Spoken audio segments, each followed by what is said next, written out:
बाकी कामां दे नाल होर बड़ा अच्छा एक फैसला किया बई जिहड़ी करप्शन है उन्होंने किद्दां नत्थ पाई जाए।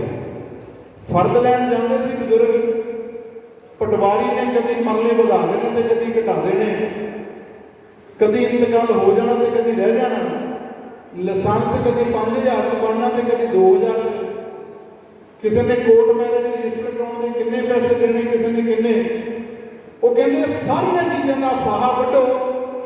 उन्होंने पिंडों के पंजा पिंडों के सांझ केंद्र बना दिए और सांझ केंद्रों के 150 तो वध काम होने से और बाहर लिस्ट लाती बई तुहाडे ड्राइविंग लाइसेंस के इन्ने पैसे, फर्द कढाउण के 20 रुपये, इंतकाल के इन्ने पैसे, आ फलाना काम के इन्ने पैसे, और उही रजिस्ट्रियां, उही इंतकाल, उही फर्दा, उही लाइसेंस, उही पेंशना, उही जिहड़े थोड़े होर काम जो अज जाके आप कचहरियों कराने वो थोड़े पिंडों च होने से और वो सांझ केंद्र बने जिन्होंने अयाश राजे ने जिंदे लाते, थोड़े भी लगा है, बड़ाले भी लगा है।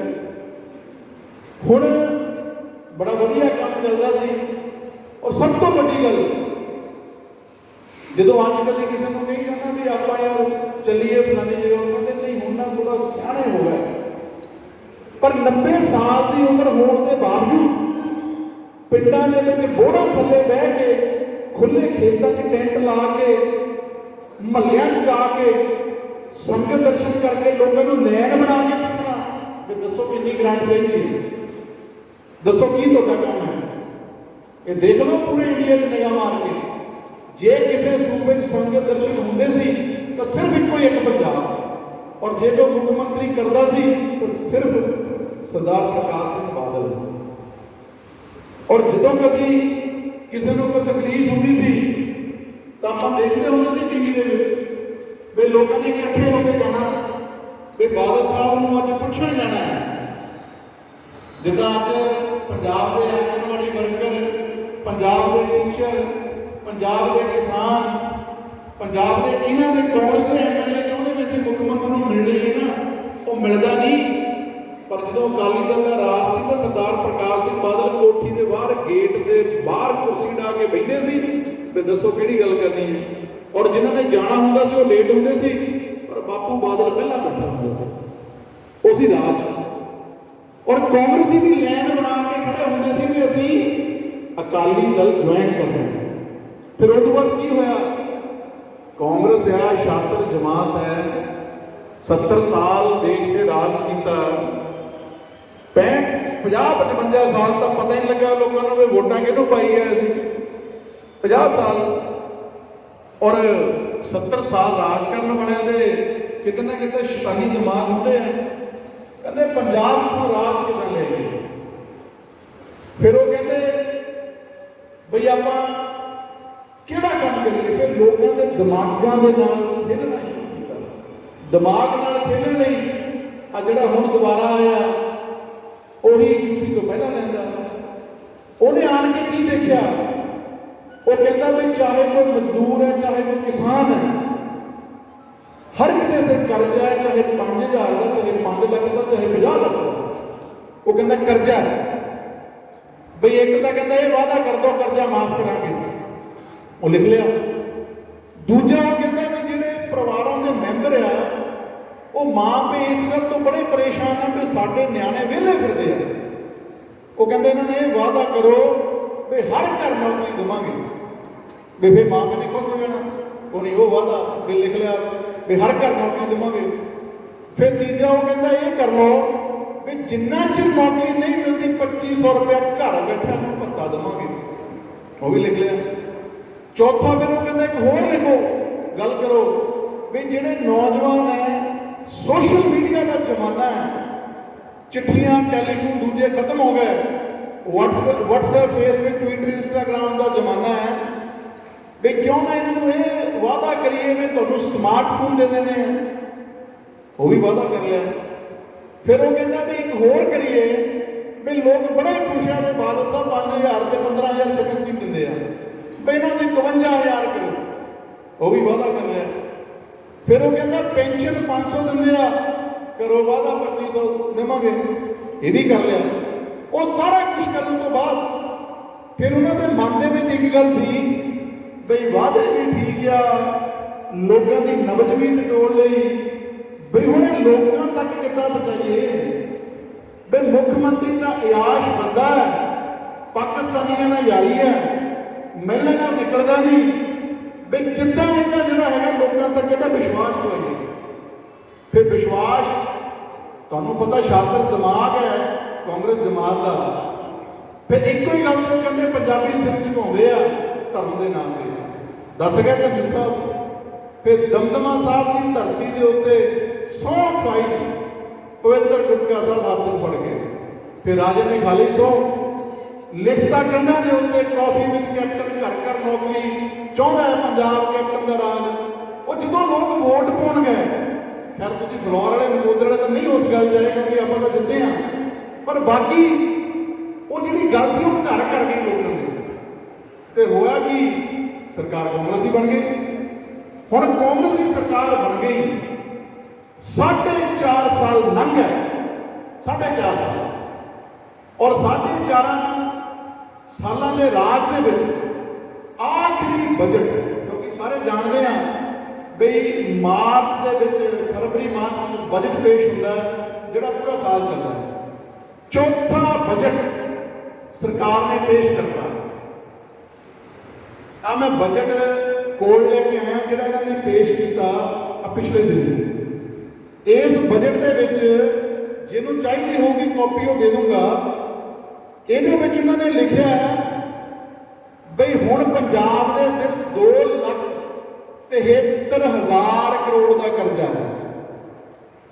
ਜਦੋਂ ਤੋਂ ਸਰਕਾਰਾਂ ਬਣੀਆਂ ਪੰਜਾਬ ਦੀਆਂ ਉਦੋਂ ਤੋਂ ਲੈ ਕੇ 2017 ਤੱਕ 1.5 ਲੱਖ ਕਰੋੜ ਤੋਂ ਵੀ ਥੱਲੇ ਸੀ। ਤੇ ਕਹਿੰਦੇ ਸੀ ਜੀ ਅਕਾਲੀ ਦਲ ਦੇ ਟਾਈਮ ਤੇ ਇੰਨਾ ਕਰਜ਼ਾ ਹੋ ਗਿਆ, ਇੰਨਾ ਹੋ ਗਿਆ। ਔਰ ਇਹ ਜਿਹੜੇ ਬੈਠੇ ਆ ਨਾ ਕਾਂਗਰਸ ਵਾਲੇ ਉੱਥੇ, इन्होंने इन्ना काम चुकया जिन्ना आजाद होया ते आजादियां सरकारां बनिया, जिन्ना उदों तो लैके 17 तक सी उन्ना इन्होंने 4.5 सालों की डबल कर दिया, डबल। और उस तो बाद हुण जिहड़ी वादियां की गल सी, वादियां की गल दे विच साइकिल जिहड़े लड़कियां नूं मिलदे सी वो लभदे नहीं कित्थे गए। भगत पूरन सिंह बीमा योजना वो लभदी नहीं कित्थे गई। ते अगली गल 51,000 शगन स्कीम कर दी। बाइट के लिखा इन्होंने, आ बजट है ये इन्होंने लिखा आ लिखा 51,000, पर नाल तरीक भी लिखती बे 1 तरीक 7वें महीने दिन शुरू होनी है। जुलाई महीने में गर्मी होंगी है, जुलाई अगस्त सितंबर 3 महीने परिवारों वाले गुरेज करते हैं भी गर्मी होंगी, ब्याह नहीं करते। नवंबर दिसंबर से जनवरी चोण जाबता लग जाना, तो मोहरे अगली इलैक्शन ले जाओ 50,000 रुपये। थोड़ा दिल्ली तो सदे आना, वो कहते सौखी गल है कर दो, हम लभी जाइए आप 50,000। उन्हें स्कीम देती, एक भी पेंशन है, पेंशन भी 2500 करती, पर जी की है 2.5-3 महीने फार्म भराने ला देने, मुड़ के चोण जाबता लग जाना। फिर एक गल होर देखो कितना बड़ा अखरां का फेर बदल है। ये लिखा भी 250 करोड़ रुपया बजट के रखा भी 250 करोड़ रुपया शगन स्कीम का देवांगे। 13,000 पिंड आ, शहरों के भी बड़े बड़े बोर्ड आ, एक हल्के के 236 बूथ आ। ये 250 गुणा घटाओ कर लो, मेरे ख्याल ना 1 या 1.5 बंदे को मिलूगा शगन स्कीम, जे दे भी देन। ये तो तुम अंदाजा लाओ। तो अगली गल, एक दिन गुराया प्रैस क्लब वालों का ग्रुप है, वो किसी ने पोस्ट पाई पंजाब सरकार की बड़ी वड्डी उपलब्धि भी जिहड़ा बीबियां दे लई वो बस दे विच सफर फ्री। तो मैं चाहता तो सी कुछ कहना, पर मैं क्या मैं वधिया नहीं लगता कमा। कईयां ने थले खुशी भी जाहिर की, क्योंकि वो जिन्हों के मगर लगे हो तो फिर जिहड़ा गलत भी सही लगना। पर एक सोचने की लोड़ है, 12,000 तो वध पिंड आ पंजाब का, कुछ ਪਿੰਡਾਂ ਨੂੰ ਛੱਡ ਕੇ ਤੁਸੀਂ ਦੱਸੋ ਵੀ ਬਾਕੀ ਪਿੰਡਾਂ ਦੇ ਵਿੱਚ ਕੀ ਸਰਕਾਰ ਦੀ ਬੱਸ ਆਉਂਦੀ ਆ? ਜੇ ਬੱਸੇ ਨਹੀਂ ਆਉਂਦੀ ਤਾਂ ਮਾਫੀ ਦਾ ਕੀ ਫਾਇਦਾ? ਤੇ ਜਦੋਂ ਕਾਲਜ ਪੜ੍ਹਦੇ ਹੁੰਦੇ ਸੀ ਨਾ ਤੇ ਉਹ ਦੇ ਦਿੰਦੇ ਸੀ ਬਣਾ ਕੇ ਸਟੂਡੈਂਟ ਨੂੰ ਪਾਸ। ਉਹ ਇਦਾਂ ਦਾ ਹੁੰਦਾ ਸੀ ਕਹਿੰਦੇ ਜਾਂ ਬੱਸ ਕਿਲੋਮੀਟਰ ਗਾਂਹ ਜਾ ਕੇ ਖੜ੍ਹਨੀ ਤੇ ਜਾਂ ਪਿੱਛੇ, ਵੀ ਇਹ ਫ੍ਰੀ ਵਾਲੇ ਖੜੇ ਆ। ਤੇ ਹੁਣ ਤਾਂ ਉਹ ਮਾਈਆਂ ਨੂੰ ਦਿੰਦਾ, ਕਈ ਵਿਚਾਰੀ ਬੀਬੀਆਂ ਸਾਡੀਆਂ 70 ਸਾਲ ਦੀਆਂ, ਕੋਈ 60 ਦੀਆਂ, ਕੋਈ 50 ਦੀਆਂ, ਉਹ ਮੇਰੇ ਖਿਆਲ ਨਾਲ ਉੱਤੇ ਨਹੀਂ ਚੜਾਉਣੀਆਂ ਤਾਂ ਦੂਰ ਦੀ ਗੱਲ, ਨੇੜੇ ਵੀ ਨਹੀਂ ਨਿਕਲ ਦੇਣਾ। ਇਹ ਲਈ ਵਿਚਾਰ ਕਰੋ, ਇਹ ਸੋਚਣ ਦੀ ਲੋੜ ਹੈ। ਅਗਲੀ ਗੱਲ, 4.5 ਸਾਲ ਹੋ ਚੱਲੇ ਜਦੋਂ ਅਕਾਲੀ ਦਲ ਦਾ ਰਾਜ ਸੀ। ਮੈਂ ਪਹਿਲਾਂ ਵੀ ਦੱਸ ਕੇ ਹਟਿਆ, ਆਪਾਂ ਨਾ ਸੰਗਤ ਦਰਸ਼ਨ ਕੀਤਾ ਸੀ ਰੁੜ ਕੇ ਇੱਥੇ ਤੁਹਾਡੇ ਗਰਾਊਂਡ ਦੇ ਵਿੱਚ, ਤੇ ਲਾਈਨ ਬਣਾ ਕੇ ਗ੍ਰਾਂਟਾਂ ਦਿੱਤੀਆਂ ਸੀ। ਬਾਸੀ ਸਾਹਿਬ ਬੈਠੇ ਆ, ਮੌਜੂਦਾ ਸਰਪੰਚ ਸੀ ਬਡਾਲੇ ਦੇ ਉਸ ਵੇਲੇ, ਪਾਸ ਵਾਲੇ ਬੈਠੇ ਆ, ਸਾਰੇ ਬੈਠੇ ਆ ਤੁਸੀਂ ਨਾ ਪਿੰਡਾਂ ਦੇ।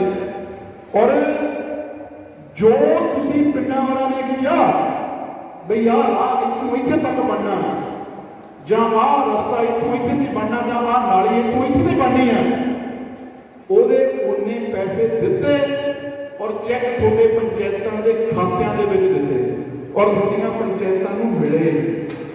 ਔਰ ਮੈਨੂੰ ਫਿਗਰ ਯਾਦ ਨਹੀਂ, ਮੈਂ ਦਾਅਵੇ ਨਾਲ ਕਹਿ ਸਕਦਾ ਵੀ 60-70 ਲੱਖ ਇਕੱਲੇ ਰੁੜਕੇ ਨੂੰ ਤੇ 50 ਲੱਖ ਤੋਂ ਵੱਧ ਬਡਾਲੇ ਨੂੰ, ਤੇ ਇੰਨੀ ਬਾਕੀ ਪਿੰਡਾਂ ਨੂੰ ਪਾਪੂਲੇਸ਼ਨ ਦੇ ਹਿਸਾਬ ਨਾਲ ਦਿੱਤੇ। ਔਰ ਇਹ ਵੀ ਮੈਨੂੰ ਯਾਦ ਹੈ ਵੀ ਤੁਹਾਡੇ ਬਡਾਲੇ ਇੱਥੇ ਰੁੜਕੇ ਆਪਣੇ ਕਾਮਰੇਡ ਨਾਲ ਉਹ ਲੜਕੀਆਂ ਦਾ ਬਣਾਉਣਾ ਸੀ ਬੈਡਮਿੰਟਨ ਹਾਲ। ਉਹ ਕਹਿੰਦੇ ਜੀ ਤੁਸੀਂ ਸਾਨੂੰ ਥੋੜੇ ਪੈਸੇ ਦੇ ਦਿਓ, ਬਾਕੀ ਅਸੀਂ ਆਪ ਹੀ ਲਾ ਲਾਂਗੇ। ਮੈਂ ਕਿਹਾ ਜੀ ਮੈਨੂੰ ਪੂਰਾ ਬਜਟ ਬਣਾ ਕੇ ਦਿਓ, ਪੂਰੇ ਪੈਸੇ ਦੇਵਾਂਗੇ ਔਰ ਜਿੰਨੇ ਤੁਹਾਨੂੰ ਚਾਹੀਦੇ ਆ। ਔਰ ਉਹਨੇ ਦਿੱਤੇ। ਔਰ ਅੱਜ ਇਹ ਮੈਂ ਕਿਉਂ ਦੱਸ ਰਿਹਾ, ਉਹ ਬੈਠੇ ਰੂਪੋਵਾਲ ਵਾਲੇ ਸਰਪੰਚ ਸਾਹਿਬ ਬੜੇ ਸਿਆਣੇ ਬੰਦੇ, ਟੀਮ ਸਾਰੀ ਆਈ ਆ, ਇਹ ਮੇਰੇ ਕੋਲ ਆਏ ਪਿਛਲੀ ਵਾਰੀ। ਔਰ ਅੱਜ ਕੀ ਹੋ ਰਿਹਾ? ਅੱਜ ਇਹ ਹੋ ਰਿਹਾ, ਆ ਜਿਹੜਾ ਚੌਧਰੀਆਂ ਦਾ ਟੱਬਰ ਹੈ, ਜਿਹੜਾ ਇੱਥੋਂ ਮੈਂਬਰ ਪਾਰਲੀਮੈਂਟ ਹੈ ਔਰ ਇਹਦਾ ਹਲਕਾ ਇੰਚਾਰਜ ਹੈ ਮੁੰਡਾ, ਇਹ ਕੀ ਕਰਦੇ ਆ? ਇਹ ਕਹਿੰਦੇ ਪਹਿਲਾਂ ਤਾਂ ਜਿਹੜਾ ਕੋਈ ਸਰਪੰਚ ਕਾਂਗਰਸ ਤੋਂ ਬਿਨਾਂ ਉਹ ਪਹਿਲਾਂ ਕਹਿੰਦੇ ਸਾਡੇ ਸ਼ਾਮਲ ਹੋਵੋ, ਫਿਰ ਤੁਹਾਨੂੰ ਗ੍ਰਾਂਟ ਦੇਵਾਂਗੇ। ਫਿਰ ਕਹਿੰਦੇ ਜਿਹੜਾ ਨੀਲਾ ਕਾਰਡ ਹੈ ਉਹਦਾ ਸਟਿੱਕਰ ਕਹਿੰਦੇ ਸਾਡੀ ਕੋਠੀ ਨੂੰ ਮਿਲੂਗਾ, ਉਹ ਲੱਗੂਗਾ ਉੱਤੇ, ਫਿਰ ਕਾਰਡ ਬਣੂਗਾ। ਫਿਰ ਤੀਜਾ ਕੀ ਕਹਿੰਦੇ ਆ? ਕਹਿੰਦੇ ਤੁਸੀਂ ਸਰਪੰਚ ਹੈਗੇ ਹੋ ਪਰ ਇੰਟਰਲੋਕਿੰਗ ਜਿੱਥੋਂ ਅਸੀਂ ਕਹਿਣਾ ਉੱਥੋਂ ਲੈਣੀ ਪੈਣੀ ਆ, ਰੇਤਾ ਜਿੱਥੋਂ ਅਸੀਂ ਕਹਿਣਾ ਉੱਥੋਂ ਲੈਣਾ ਪੈਣਾ। ਔਰ ਕਹਿੰਦੇ ਜਿਹੜਾ ਅਸੀਂ ਕੰਮ ਕਰਾਂਗੇ ਪਿੰਡ 'ਚ ਤੁਹਾਨੂੰ ਉਹ ਕਰਨਾ ਪੈਣਾ। ਯਾਰ ਸਰਪੰਚਾਂ ਨੂੰ ਚੌਕੀਦਾਰ ਬਣਾ ਕੇ ਰੱਖਦਾ, ਲੋਕਾਂ ਨੇ ਚੁਣਿਓ ਆ, ਉਹ ਕਿਹੜੇ ਲੋਕਾਂ ਨੇ ਵੋਟ ਪਾਈ ਹੈ ਔਰ ਉਹ ਸਰਪੰਚ ਨੂੰ ਪਤਾ ਹੈ ਉਸ ਪਿੰਡ ਦੀ ਕਿਹੜੀ ਸਮੱਸਿਆ ਹੈ, ਸਰਪੰਚ ਨੂੰ ਪਤਾ ਹੈ ਮੈਂ ਕਿਹੜੀ ਗਲੀ ਬਣਾਉਣੀ ਹੈ, ਉਹਨੂੰ ਪਤਾ ਹੈ, ਪੰਚਾਇਤ ਨੂੰ ਪਤਾ ਹੈ, ਪਿੰਡਾਂ ਨੂੰ ਪਤਾ ਹੈ। ਅਸੀਂ ਤਾਂ 70 ਕਰੋੜ ਦਿੱਤਾ ਸੀ, ਕਿਸੇ ਤੇ ਨਹੀਂ ਥੋਪਿਆ।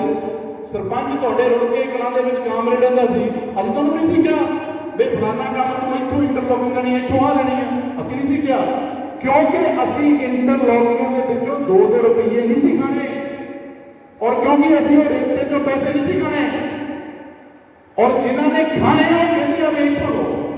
ਇਹ ਲਈ ਮੈਂ ਤੁਹਾਨੂੰ ਇਹ ਬੇਨਤੀ ਕਰਨੀ ਚਾਹੁੰਦਾ ਵੀ ਬਾਦਲ ਸਾਹਿਬ ਦਾ ਰਾਜ ਸੀ, ਲੈਣ ਬਣਾ ਕੇ ਨੀਲੇ ਕਾਰਡ ਦਿੱਤੇ, ਧਰਮ ਨਹੀਂ ਪੁੱਛਿਆ, ਪਾਰਟੀ ਨਹੀਂ ਪੁੱਛੀ, ਜਾਤ ਨਹੀਂ ਪੁੱਛੀ।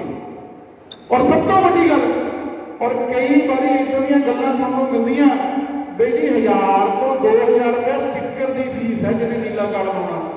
ਉਹ ਯਾਰ ਜਿਹੜੇ ਸਟਿੱਕਰ ਵੇਚ ਕੇ ਨੀਲੇ ਕਾਰਡ ਬਣਾਉਂਦੇ ਹੋਣ, ਜਿਹੜੇ ਇੰਟਰਲੋਕਿੰਗਾਂ ਦੇ ਵਿੱਚੋਂ 2-3 ਰੁਪਏ ਖਾਂਦੇ ਹੋਣ, ਜਿਹੜੇ ਉਹ ਤੋਂ ਬਾਅਦ ਆ ਰੇਤੇ ਦੀ ਗੱਲ ਜਾਂ ਪਿੰਡਾਂ ਦੇ ਸਰਪੰਚਾਂ ਨੂੰ ਕਹਿੰਦੇ ਹੁਣ ਵੀ ਜੋ ਅਸੀਂ ਕਹਿਣਾ ਉਹ ਕਰਨਾ, ਤੁਸੀਂ ਦੱਸੋ ਵੀ ਕਿੰਨਾ ਵਧੀਆ ਉਹ ਸਿਸਟਮ ਚਲਾਉਣਗੇ। ਜੇਕਰ 14ਵੇਂ ਤੇ 15ਵੇਂ ਵਿੱਤ ਕਮਿਸ਼ਨ ਦਾ ਪੈਸਾ ਸੈਂਟਰ ਗਵਰਨਮੈਂਟ ਤੋਂ ਨਾ ਆਉਂਦਾ ਤਾਂ ਦੱਸੋ ਪੰਜਾਬ ਦੇ ਬੱਲੇ ਕੀ ਹੈ। ਔਰ ਸਰਪੰਚਾਂ ਨੂੰ ਸੱਦਦੇ ਆ, ਸੱਦ ਕੇ ਉੱਥੇ ਕਹਿੰਦੇ ਆ ਚਿੱਠੀਆਂ ਦੇ ਦਿੱਤੀਆਂ ਜੀ ਤੁਹਾਡੇ ਪਿੰਡ ਨੂੰ ਇੰਨਾ ਪੈਸਾ ਦੇ ਦਿੱਤਾ। 45 ਸਰਪੰਚ ਹੈ ਅਕਾਲੀ ਦਲ ਦੇ, ਸਾਡੇ ਤਾਂ ਨਹੀਂ ਜਾਂਦੇ ਸਰਪੰਚ ਉੱਥੇ, ਪੈਸਾ ਸਿੱਧਾ ਖਾਤੇ 'ਚ ਆਉਂਦਾ ਕਿਉਂਕਿ ਉਹ ਇਹਨਾਂ ਦਾ ਨਹੀਂ ਹੈ, ਪੰਜਾਬ ਗਵਰਨਮੈਂਟ ਦਾ ਨਹੀਂ ਹੈ, ਉਹ 14ਵੇਂ ਤੇ 15ਵੇਂ ਵਿੱਤ ਕਮਿਸ਼ਨ ਦਾ ਪੈਸਾ ਹੈ। ਉਹ ਜੇ ਇਹਨਾਂ ਦੀਆਂ ਚਿੱਠੀਆਂ ਨਹੀਂ ਵੀ ਮਿਲਣਗੀਆਂ ਉਹ ਤਾਂ ਵੀ ਤੁਹਾਡੇ ਖਾਤੇ 'ਚ ਆਉਣਾ ਹੈ, ਉਹ ਲੱਗਣਾ ਹੈ। ਇਹਦੇ ਲਈ ਮੈਂ ਤੁਹਾਨੂੰ ਇਹੀ ਬੇਨਤੀ ਕਰਨੀ ਚਾਹੁੰਦਾ ਔਰ ਇਹ ਵੀ ਗੱਲ ਮੀਡੀਆ ਦੇ ਮਾਧਿਅਮ ਤੋਂ ਕਹਿਣੀ ਚਾਹੁੰਦਾ ਵੀ ਪੰਜਾਬ ਦਾ ਮੁੱਖ ਮੰਤਰੀ ਸੀ ਸਰਦਾਰ ਪ੍ਰਕਾਸ਼ ਸਿੰਘ ਬਾਦਲ, ਬੋੜਾ ਥੱਲੇ ਆ ਕੇ ਸੰਗਤ ਦਰਸ਼ਨ ਕਰਦਾ ਸੀ, 90 ਸਾਲ ਦੀ ਉਮਰ ਦੇ ਕਰੀਬ ਸੀ। ਔਰ ਜੇ ਕਾਂਗਰਸੀ ਇੰਨੇ ਕਹਿੰਦੇ ਆ ਵੀ ਅਸੀਂ ਬੜੀ ਡਿਵੈਲਪਮੈਂਟ ਕਰਦੇ ਹਾਂ, ਬੜਾ ਕੁਝ ਕਰਦੇ ਹਾਂ, ਬਾਕੀ ਸਭ ਕੁਝ ਛੱਡਣ 15 ਮਿੰਟ ਲਈ ਕੈਪਟਨ ਅਮਰਿੰਦਰ ਸਿੰਘ ਨੂੰ ਰੁੜਕਾ ਕਲਾਂ ਲਿਆ ਕੇ ਸੰਗਤ ਦਰਸ਼ਨ ਕਰਾ ਕੇ ਦਿਖਾ ਦੇਣ, ਉਹ ਸ਼ਕਲਾਂ ਦਿਖਾ ਦੇਣ ਉਹਦੀ। ਇਹਨਾਂ ਦੇ ਆਪਣੇ ਐਮਐਲਏ ਨੂੰ ਨਹੀਂ ਉਹ ਮਿਲਦਾ, ਇਹਨਾਂ ਦੇ ਆਪਣੇ ਐਮਐਲਏ ਨੂੰ ਨਹੀਂ ਉਹ ਮਿਲਦਾ। ਇਹਦੇ ਲਈ ਮੈਂ ਤੁਹਾਨੂੰ ਇਹ ਕਹਿਣਾ ਚਾਹੁੰਦਾ ਵੀ ਜਿਹੜਾ ਇਹ ਕਾਂਗਰਸ ਨੇ ਜੋ ਕੀਤਾ ਉਹ ਤੁਹਾਡੇ ਸਾਰਿਆਂ ਦੇ ਸਾਹਮਣੇ ਆ। ਰੁੜਕਾ ਸਾਹਿਬ ਦੱਸ ਕੇ ਗਏ ਆ ਜਸਵੀਰ ਜੀ, ਫਰਜ਼ੀ ਇਨਕਲਾਬੀਆਂ ਦੀ ਗੱਲ। ਫਰਜ਼ੀ ਇਨਕਲਾਬੀ ਮੈਂ ਕਿਉਂ ਕਹਿੰਦਾ, ਪਹਿਲਾਂ ਤਾਂ ਕੇਜਰੀਵਾਲ ਕਹਿੰਦਾ ਵੀ ਮਜੀਠੀਆ ਸਾਹਿਬ ਨੇ ਆਹ ਕੀਤਾ ਤੇ ਮੁੜ ਕੇ ਦਿੱਲੀੋਂ ਲੰਮੇ ਪੈ ਕੇ ਆ ਕੇ ਮਾਫੀ ਮੰਗਦਾ ਵੀ ਮੇਰੇ ਤੋਂ ਗਲਤੀ ਹੋ ਗਈ, ਝੂਠ ਬੋਲਦਾ। ਤੇ ਦੂਜਾ, ਪਹਿਲਾਂ ਭਗਵੰਤ ਮਾਨ ਕਹਿੰਦਾ ਵੀ ਮਾਂ ਦੀ ਸਹੁੰ ਲੱਗੇ, ਦਾਰੂ ਨਹੀਂ ਪੀਂਦਾ, ਫਿਰ ਦੁਬਾਰਾ ਉਹਦੀਆਂ ਪੋਸਟਾਂ ਆਉਂਦੀਆਂ ਸਿਰ ਤੇ ਪੱਗ ਸ਼ਹੀਦ ਭਗਤ ਸਿੰਘ ਵਾਲੀ। ਮੈਂ ਤੁਹਾਨੂੰ ਇਹ ਬੇਨਤੀ ਕਰਨੀ ਚਾਹੁੰਦਾ ਵੀ ਜਦੋਂ 26 ਦਾ ਅੰਦੋਲਨ ਦੇ ਵਿੱਚ ਲਾਲ ਕਿਲੇ ਤੇ ਨੌਜਵਾਨ ਆਪਣੇ ਗਏ, ਉਹ ਨੌਜਵਾਨਾਂ ਨੂੰ ਜੇਲ੍ਹਾਂ ਦੇ ਵਿੱਚ ਦਿੱਲੀ ਦੀਆਂ ਦੇ ਵਿੱਚ ਬੰਦ ਕਰ ਦਿੱਤਾ। ਬਹੁਤ ਘੱਟ ਲੋਕਾਂ ਨੂੰ ਪਤਾ ਹੋਣਾ ਵੀ ਜਿਹੜਾ ਜੇਲ੍ਹਾਂ ਦਾ ਪ੍ਰਬੰਧ ਆ ਉਹ ਦਿੱਲੀ ਦਾ, ਉਹ ਦਿੱਲੀ ਦੀ ਆਮ ਆਦਮੀ ਪਾਰਟੀ ਦੀ ਸਰਕਾਰ ਦੇ ਅੰਦਰ ਆ। ਔਰ ਉਹਦਾ ਜਿਹੜਾ ਮਿਨਿਸਟਰ ਆ ਉਹ ਸਤਿੰਦਰ ਜੈਨ ਹੈ। ਔਰ ਜਦੋਂ ਮਨਜਿੰਦਰ ਸਿੰਘ ਸਿਰਸਾ ਤੇ ਜਿਹੜੇ ਵਕੀਲ ਤੇ ਸ਼੍ਰੋਮਣੀ ਅਕਾਲੀ ਦਲ ਦਾ ਜਿਹੜਾ ਪੈਨਲ ਸੀ ਉਹ ਜ਼ਮਾਨਤਾਂ ਕਰਾਉਣ ਜਾਂਦਾ ਸੀ ਤਾਂ ਇਹੀ ਫਰਜ਼ੀ ਇਨਕਲਾਬੀ, ਇਹੀ ਝਾੜੂ ਵਾਲਿਆਂ ਦੇ ਵਕੀਲ ਹੈ ਜਿਹੜੇ ਉਹ ਉਲਟ ਭੁਗਤਦੇ ਸੀ, ਇਹਨਾਂ ਦੀ ਜ਼ਮਾਨਤ ਨਹੀਂ ਹੋਣੀ ਚਾਹੀਦੀ। ਔਰ ਉਹ ਉਲਟ ਭੁਗਤਦੇ ਸੀ। ਔਰ ਉਹੀ ਝਾੜੂ ਵਾਲੇ, ਉਹੀ ਫਰਜ਼ੀ ਇਨਕਲਾਬੀ ਜਦੋਂ ਤੁਸੀਂ ਪੰਜਾਬ 'ਚ ਪਰਾਲੀ ਨੂੰ ਅੱਗ ਲਾਉਂਦੇ ਸੀ, ਉਹ ਕਹਿੰਦੇ ਸੀ ਦਿੱਲੀ ਦੇ ਵਿੱਚ ਜਿਹੜਾ ਸਾਡਾ ਸਾਹ ਘੁੱਟ ਹੁੰਦਾ ਹੈ। ਤੇ ਜਦੋਂ ਪਾਣੀਆਂ ਦੀ ਗੱਲ ਕਰਦੇ ਸੀ, ਪੰਜਾਬ 'ਚ ਸਟੈਂਡ ਹੋਰ, ਹਰਿਆਣੇ 'ਚ ਹੋਰ ਤੇ ਦਿੱਲੀ 'ਚ ਹੋਰ। ਔਰ ਜਦੋਂ ਇੱਥੇ ਮਹਾਪੰਚਾਇਤ ਕੀਤੀ ਹੈ, ਆ ਜਿਹੜੀ ਇੱਥੇ ਉਹ ਕਰਕੇ ਗਏ ਆ ਕਿਸਾਨ ਰੈਲੀ, ਇੱਕ ਵੀ ਕਿਸਾਨੀ ਦਾ ਝੰਡਾ ਨਹੀਂ, ਇੱਕ ਵੀ। ਸਹੀ ਗੱਲ ਕਹਿ ਕੇ ਗਏ ਜਸਵੀਰ ਜੀ, ਰੁੜਕਾ ਜੀ। ਅਕਸਰ ਨੂੰ ਦਿੱਲੀ ਜਿਹੜੀ ਸਰਕਾਰ ਬਣਾਈ ਆ, ਜੇ ਉਹ ਇੰਨੀ ਅਣਖ ਵਾਲੇ ਆ, ਉਹਨਾਂ ਦੀ ਜ਼ਮੀਰ ਜਾਗਦੀ ਆ, ਤਾਂ ਸਾਨੂੰ ਪੰਜਾਬੀਆਂ ਨੂੰ ਉੱਥੇ ਜਾਣ ਦੀ ਲੱਖਾਂ ਦੀ ਗਿਣਤੀ ਲੋੜ ਹੀ ਨਹੀਂ। ਉਹ 67 ਸੀਟਾਂ ਤੁਹਾਡੇ ਕੋਲੇ, ਤੁਸੀਂ ਬਹਿਓ ਜੀ, ਜ਼ਿਆਦਾ ਤੁਸੀਂ ਮਤਲਬ ਜਿਹੜਾ ਹੈਗਾ ਉੱਥੇ ਇਹ ਹਮਦਰਦੀ ਰੱਖਦੇ ਆ ਤਾਂ, ਪਰ ਨਹੀਂ ਇਦਾਂ ਦਾ ਕੁਝ ਹੋਇਆ। ਜੇ ਉਹ ਆਪੇ ਦਿੱਲੀ ਵਾਲੇ ਆਪਣੀਆਂ ਜਿਹੜੀਆਂ ਉਹਨਾਂ ਦੀਆਂ ਵੋਟਾਂ, ਇਹਨਾਂ ਦੇ ਵੋਟਰ ਆ, ਜੇ ਉਹੀ ਤਹਈਆ ਕਰ ਲੈਣ ਤਾਂ ਇੱਕ ਦਿਨ ਦੇ ਵਿੱਚ ਸੈਂਟਰ ਦੀ ਸਰਕਾਰ ਝੁਕ ਜੂ। ਪਰ ਨਹੀਂ, ਤੇ ਆਪਾਂ ਦਿੱਲੀ ਜਾਂਦੇ ਆ, ਉਹ ਪੰਜਾਬ ਨੂੰ ਤੁਰੇ ਹੋ। ਇਹ ਲਈ ਇਹ ਸਾਰੀਆਂ ਗੱਲਾਂ ਜਿਹੜੀਆਂ ਇਹਨਾਂ ਤੇ ਵਿਚਾਰ ਕਰਨ ਦੀ ਲੋੜ ਹੈ। ਔਰ ਪਾਰਟੀ ਨੇ 5 ਤਰੀਕ ਨੂੰ ਪੂਰੇ ਪੰਜਾਬ ਦੇ ਵਿੱਚ ਇੱਕ ਜਿਹੜਾ ਰੋਸ ਮੁਜ਼ਾਹਰਾ ਕਰਨਾ ਹੈ। ਔਰ ਉਸੇ ਲੜੀ ਦੇ ਤਹਿਤ ਆਪਾਂ ਵੀ 5 ਤਰੀਕ ਨੂੰ ਫਿਲੌਰ ਬੱਸ ਸਟੈਂਡ ਤੇ ਇੱਕ ਰੋਸ ਪ੍ਰਦਰਸ਼ਨ ਕਰਨਾ ਹੈ ਤੇ ਕਾਂਗਰਸ ਦੇ ਜਿਹੜੇ ਫਰਜ਼ੀ ਇਨਕਲਾਬੀ ਆ, ਇਹਨਾਂ ਦੇ ਝੂਠ ਦਾ ਘੜਾ ਭੰਨਣਾ ਹੈ। ਸੋ ਮੈਂ ਤੁਹਾਨੂੰ ਇਹ ਬੇਨਤੀ ਕਰਦਾ ਵੀ 5 ਤਰੀਕ ਨੂੰ 10 ਵਜੇ ਤੋਂ ਲੈ ਕੇ 1 ਵਜੇ ਦਾ ਤੁਸੀਂ ਟਾਈਮ ਕੱਢ ਕੇ ਆਇਓ, ਤਾਂ ਕਿ ਜਿਹੜਾ ਆਉਣ ਵਾਲੇ ਟਾਈਮ ਦੇ ਵਿੱਚ ਇਹ ਯੂਪੀ ਵਾਲੇ ਕੋਲੋਂ ਵੀ ਹੋਰ ਨਾ ਝੂਠ ਬੁਲਾ ਸਕਣ ਤੇ ਜਿਹੜੇ ਦਿੱਲੀ ਵਾਲੇ ਆ ਇਹਨਾਂ ਦਾ ਵੀ ਜਿਹੜਾ ਝੂਠ ਹੈ ਉਹ ਆਪਾਂ ਸਾਰਿਆਂ ਦੇ ਸਾਹਮਣੇ ਦੱਸ ਸਕੀਏ। ਇੱਕ ਗੱਲ ਕਰਨੀ ਭੁੱਲ ਗਿਆ, ਜਦੋਂ ਸਾਡਾ ਸੈਸ਼ਨ ਚੱਲਦਾ ਸੀ ਤੇ ਉਸ ਵੇਲੇ ਮਨਜਿੰਦਰ ਸਿਰਸਾ ਜੀ ਹੁਣੀ ਉੱਥੇ ਆਏ ਪਾਰਟੀ ਦਫ਼ਤਰ, ਉਹ ਕਹਿੰਦੇ ਵੀ ਦਿੱਲੀ ਵਾਲੀਆਂ ਦਾ ਜ਼ਮਾਨਤਾਂ ਅਸੀਂ ਔਖੇ ਸੌਖੇ ਹੋ ਕੇ ਕਰਾ ਲਈਆਂ।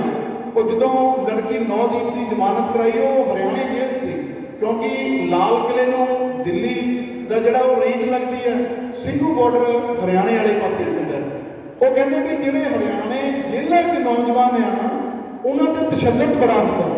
ਉਹ ਸਾਨੂੰ ਕਹਿੰਦੇ ਐਮਐਲਏ ਨੂੰ ਕਹਿੰਦੇ ਵੀ ਤੁਸੀਂ ਇੱਦਾਂ ਕਰਿਓ ਵੀ ਤੁਸੀਂ ਘੱਟੋ ਘੱਟ ਮੁੱਖ ਮੰਤਰੀ ਤੋਂ ਮਿਲੋ, ਵੀ ਤੁਸੀਂ ਐਮਐਲਏ ਹੋ, ਤੁਸੀਂ ਇਹਨੂੰ ਹਰਿਆਣੇ ਵਾਲੇ ਮੁੱਖ ਮੰਤਰੀ ਨੂੰ ਮਿਲ ਸਕਦੇ ਹੋ। ਉਦੋਂ ਬਾਅਦ ਸਾਰਿਆਂ ਨੇ ਬੈਠ ਕੇ ਗੱਲ ਕੀਤੀ। ਬਡਾਲਾ ਸਾਹਿਬ ਕਹਿੰਦੇ ਚਲੇ ਚੱਲਦੇ ਜੀ ਆਪਾਂ, ਵੀ ਬਾਦਲ ਸਾਹਿਬ ਨੂੰ ਵੀ ਤਾਂ ਲੋਕ ਜਾਂਦੇ ਸੀ, ਅਸੀਂ ਇਹਨੂੰ ਮਿਲਣ ਚ ਲਗੇ। ਉਹ ਬੰਦਾ ਸਾਨੂੰ ਨਹੀਂ ਮਿਲਿਆ, ਸਾਡੇ 9 ਜਣਿਆਂ ਤੇ ਪਰਚਾ ਕਰਾ ਦਿੱਤਾ, ਕਹਿੰਦਾ ਮੇਰੇ ਤੇ ਹਮਲਾ ਕਰਨ ਆਏ ਸੀ। ਉਹ ਦੱਸੋ, ਮਨਪ੍ਰੀਤ ਏਆਲੀ, ਗੁਰਪ੍ਰਤਾਪ ਬਡਾਲਾ, NK ਸ਼ਰਮਾ, ਠੀਕ ਹੈ ना, ਭੁੰਦੜ ਸਾਹਿਬ ਦਾ ਬੇਟਾ ਸ਼ਰਨਜੀਤ ਢਿੱਲੋਂ, ਦੱਸੋ ਅਸੀਂ ਹਮਲਾ ਕਰਨ ਲਏ ਆ? ਤਾਂ ਸਾਡੇ ਤੇ ਅੱਗੇ ਪਰਚਾ ਕਰ ਦਿੱਤਾ। ਔਰ ਉਹ ਅਸੀਂ ਗਏ ਕਿਸ ਕੰਮ ਲਈ ਸੀ? ਇਹੀ ਗੱਲ ਕਰਨ ਗਏ ਸੀ ਕਿ ਜਿਹੜਾ ਉੱਥੇ ਤਸ਼ੱਦਦ ਕਰਦੇ ਕਿਉਂ ਆ? ਔਰ ਅਸੀਂ ਭੁਲੇਖਾ ਸਾਨੂੰ ਇਹ ਲੱਗਿਆ, ਅਸੀਂ ਸਮਝ ਬੈਠੇ ਵੀ ਸ਼ਾਇਦ ਬਾਦਲ ਸਾਹਿਬ ਨੂੰ ਇਹ ਵੀ ਮਿਲ ਪਊ ਸਾਨੂੰ, ਪਰ ਉਹਦਾ ਦਿਮਾਗ ਹੀ ਇੰਨਾ ਖਰਾਬ, ਉਹਨੇ ਸਾਡੇ ਤੇ ਪਰਚਾ ਕਰਤਾ। ਪਰ ਚਲੋ ਕੋਈ ਗੱਲ ਨਹੀਂ। ਪਰ ਅੱਜ ਤੁਹਾਨੂੰ ਇਹੀ ਬੇਨਤੀ ਕਰਨੀ ਆ ਵੀ ਇਹਨਾਂ ਨੇ ਨਵੇਂ ਝੂਠ ਫੇਰ ਤਿਆਰ ਕਰ ਲਏ, ਉਹ ਮਾਰਕੀਟ 'ਚ ਆਉਣ ਵਾਲੇ ਆ, ਉਹਨਾਂ ਤੋਂ ਆਪਾਂ ਸੁਚੇਤ ਰਹੀਏ। ਔਰ ਜਿਹੜੇ ਦਿੱਲੀ ਵਾਲੇ ਆ ਉਹਨਾਂ ਨੇ ਉਹ ਕੰਮ ਪਹਿਲਾਂ ਹੀ ਕਰ ਲਿਆ। ਰੁੜਕਾ ਜੀ ਅੱਗੇ ਦੱਸ ਕੇ ਗਏ ਪਿਛਲੀ ਮੀਟਿੰਗ ਵਿੱਚ, ਜਿਹੜਾ ਜਿੱਤਣ ਤੋਂ ਬਾਅਦ ਕਰਦੇ ਆ। ਕਈ ਬੰਦੇ ਸਿਆਸਤ ਦੇ ਵਿੱਚ ਇਸ ਗੱਲ ਲਈ ਵੀ ਆਉਂਦੇ ਆ ਵੀ ਅਸੀਂ ਕੋਈ ਇਹ 'ਚੋਂ ਜਿਹੜਾ ਹੈਗਾ ਕੋਈ ਮਫਾਦ ਹੁੰਦਾ ਉਹਨਾਂ ਦਾ। ਔਰ ਜਿਹੜੇ ਦਿੱਲੀ ਵਾਲੇ ਉਹ ਆਏ, ਉਹ ਕਹਿੰਦੇ ਸਰਕਾਰ ਬਣੀ ਨਹੀਂ ਬਣੀ ਕੋਈ ਗੱਲ ਨਹੀਂ, ਜੋ ਜਿੱਤਣ ਤੋਂ ਬਾਅਦ ਇਕੱਠਾ ਕਰਨਾ ਸੀ, ਕਹਿੰਦੇ ਪੰਜਾਬੀਆਂ ਦੇ ਖੁੱਲੇ ਦਿਲ ਹੈ, ਬਾਹਰ ਵਾਲਿਆਂ ਨੇ ਪਹਿਲਾਂ ਹੀ ਸਾਨੂੰ ਬਥੇਰਾ ਕੁਝ ਦੇ ਦਿੱਤਾ। ਕਹਿੰਦੇ ਫੇਰ ਕੀ ਹੋਇਆ? ਲਈ ਇਹ ਵੀ ਆਪਾਂ ਥੋੜਾ ਜਿਹਾ ਵਿਚਾਰ ਕਰੀਏ, ਬਾਹਰ ਵਾਲਿਆਂ ਨੂੰ ਵੀ ਕਹੀਏ ਵੀ ਭਾਈ ਇਹਨਾਂ ਨੂੰ ਦੇਣ ਦੀ ਬਜਾਏ ਪਿੰਡ ਦੀ ਡਿਵੈਲਪਮੈਂਟ ਤੇ ਲੱਗ ਜਾਣ, ਇਹਨਾਂ ਨੂੰ ਦੇਣ ਦੀ ਬਜਾਏ ਕਿਸੇ ਧੀ ਦੇ ਉੱਤੇ ਜਿਹੜਾ ਉਹਦੇ ਵਿਆਹ ਤੇ ਲੱਗ ਜਾਣ, ਇਹਨਾਂ ਨੂੰ ਦੇਣ ਦੀ ਬਜਾਏ ਕਿਸੇ ਗਰੀਬ ਦਾ ਜਿਹੜਾ ਹੈਗਾ ਉਹਦਾ ਇਲਾਜ ਹੋ ਜਾਵੇ। ਸੋ ਤੁਸੀਂ ਸਾਰਿਆਂ ਨੇ ਟਾਈਮ ਕੱਢਿਆ, ਛੋਟੇ ਜਿਹੇ ਸੱਦੇ ਦੇ ਉੱਤੇ ਤੁਸੀਂ ਸਾਰੇ ਆਏ। ਇਹ ਤੋਂ ਬਾਅਦ ਪਿੰਡਾਂ ਦੀਆਂ ਮੀਟਿੰਗਾਂ ਸ਼ੁਰੂ ਕਰਾਂਗੇ, ਪਰ ਇਹਨਾਂ ਦਾ ਝੂਠ ਨਹੀਂ ਚੱਲਣ ਦਿੰਦੇ, ਭੱਜਣ ਨਹੀਂ ਦੇਣਾ। ਅੱਜ ਜੋ ਲਿਖਿਆ ਕਿ ਪੰਜਾਬ ਮੰਗਦਾ ਜਵਾਬ, ਹਰ ਮੀਟਿੰਗ ਦੇ ਵਿੱਚ ਜਵਾਬ ਮੰਗਾਂਗੇ ਵੀ 90,000 ਕਰੋੜ ਦੇ ਕਰਜ਼ਾ ਮਾਫੀ ਦਾ ਕੀ ਬਣਿਆ, ਨੌਕਰੀਆਂ ਦਾ ਕੀ ਬਣਿਆ, 4 ਹਫ਼ਤਿਆਂ 'ਚ ਨਸ਼ਾ ਖਤਮ ਕਰਨ ਦਾ ਕੀ ਬਣਿਆ, ਲਾਅ ਐਂਡ ਆਰਡਰ ਦਾ ਕੀ ਬਣਿਆ, ਬੇਰੁਜ਼ਗਾਰੀ ਭੱਤੇ ਦਾ ਕੀ ਬਣਿਆ। ਇਹ ਜਿੰਨਾ ਚਿਰ ਇਹਨਾਂ ਨੂੰ ਚੱਲਦਾ ਨਹੀਂ ਕਰਦੇ, ਜਾਂ ਤਾਂ ਇਹਨਾਂ ਦੀ ਜਿਹੜੀ ਹੈਗੀ ਗਵਰਨਮੈਂਟ ਜਾਊਗੀ, ਜਾਂ ਫਿਰ ਜਿਹੜਾ ਇਹਦਾ ਜਵਾਬ ਦੇਣਗੇ। ਪਰ ਜਵਾਬ ਮਿਲਣਾ ਨਹੀਂ, ਕਿਉਂਕਿ ਬਜਟ ਚੌਥਾ ਪੇਸ਼ ਹੋ ਗਿਆ। ਇਹ ਤੋਂ ਬਾਅਦ ਬਜਟ ਨਵੀਂ ਸਰਕਾਰ ਨੇ ਪੇਸ਼ ਕਰਨਾ। ਸੋ ਤੁਸੀਂ ਮੈਨੂੰ ਚੁਣ ਕੇ ਭੇਜਿਆ ਸੀ, ਅਸੀਂ ਤਾਂ ਉੱਥੇ ਜੋ ਵੀ ਗੱਲ ਹਲਕੇ ਦੀ ਵੀ ਉਹ ਵੀ ਕਰਦੇ ਸੀ, ਪਰ ਉੱਥੇ ਕੀ ਕਰਦੇ ਆ, ਜਿਹੜਾ ਲਾਈਵ ਹੈ ਸਿਰਫ ਸਰਕਾਰ ਦਾ ਦਿਖਾਉਂਦੇ ਆ, ਜਿਹੜੇ ਸਰਕਾਰ ਤੋਂ ਵਿਰੋਧ 'ਚ ਬੈਠੇ ਐਮਐਲਏ ਉਹਨਾਂ ਦਾ ਨਹੀਂ ਦਿਖਾਉਂਦੇ। ਸੋ ਤੁਹਾਨੂੰ ਬੇਨਤੀ ਹੈ ਵੀ 5 ਤਰੀਕ ਨੂੰ ਸਮਾਂ 10 ਵਜੇ ਫਲੋਰ ਬੱਸ ਸਟੈਂਡ ਤੇ ਪਹੁੰਚੋ, ਤਾਂ ਕਿ ਆਪਾਂ ਇਹਨਾਂ ਦਾ ਜਿਹੜਾ ਝੂਠ ਹੈ ਉਹ ਲੋਕਾਂ ਦੇ ਸਾਹਮਣੇ, ਜੱਗ ਦੇ ਸਾਹਮਣੇ ਉਜਾਗਰ ਕਰ ਸਕੀਏ। ਸਾਰਿਆਂ ਨੇ ਤੁਸੀਂ ਟਾਈਮ ਕੱਢਿਆ, ਪ੍ਰਬੰਧ ਕੀਤਾ, ਸਮੁੱਚੀ ਸਾਰੀ ਟੀਮ ਦਾ, ਸਾਰੇ ਸ਼੍ਰੋਮਣੀ ਅਕਾਲੀ ਦਲ ਪਰਿਵਾਰ ਦਾ ਦਿਲ ਦੀਆਂ ਗਹਿਰਾਈਆਂ ਦੇ ਵਿੱਚੋਂ ਧੰਨਵਾਦ। ਵਾਹਿਗੁਰੂ ਜੀ ਕਾ ਖਾਲਸਾ, ਸ੍ਰੀ ਵਾਹਿਗੁਰੂ ਜੀ ਕੀ ਫਤਿਹ।